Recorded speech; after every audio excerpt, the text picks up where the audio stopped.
हम कहीं पीछे तो नहीं रह गए और हमारा देश बहुत आगे निकल गया।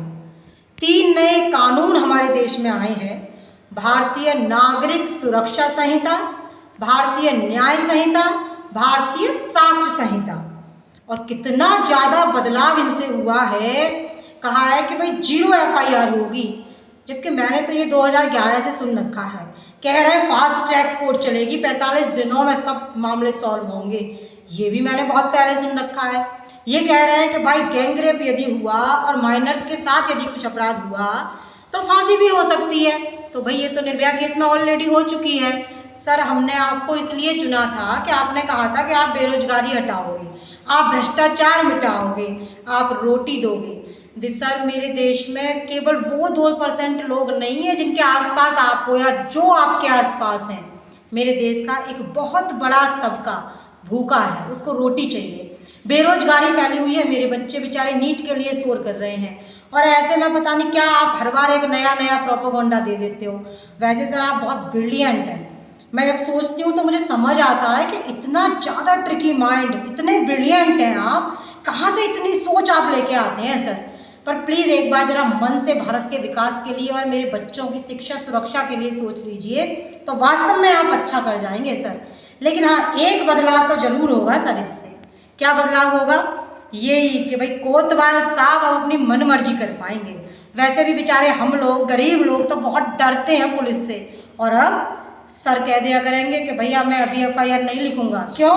क्योंकि मेरे सर में दर्द है, क्योंकि मेरा मूड नहीं है।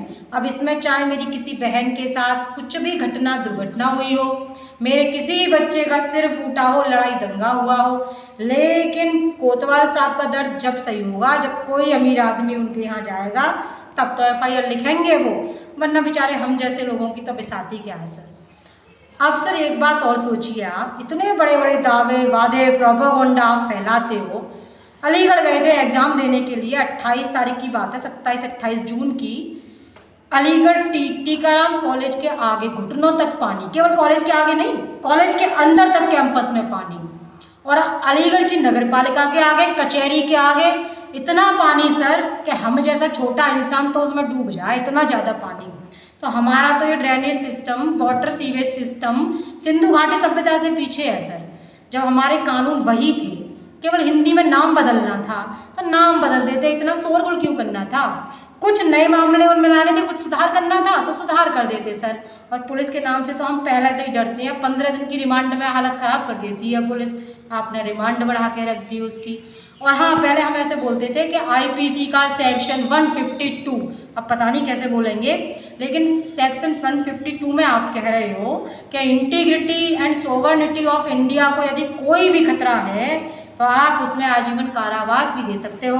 तो इसके हिसाब से तो मेरे नीट वाले बच्चे, उनके पेरेंट्स, वो टीचर और हर एक जो पेपर लीक आप कराते हो, उसके लिए बच्चे यदि आवाज़ उठाएंगे तो आप क्या करोगे फिर उनके लिए?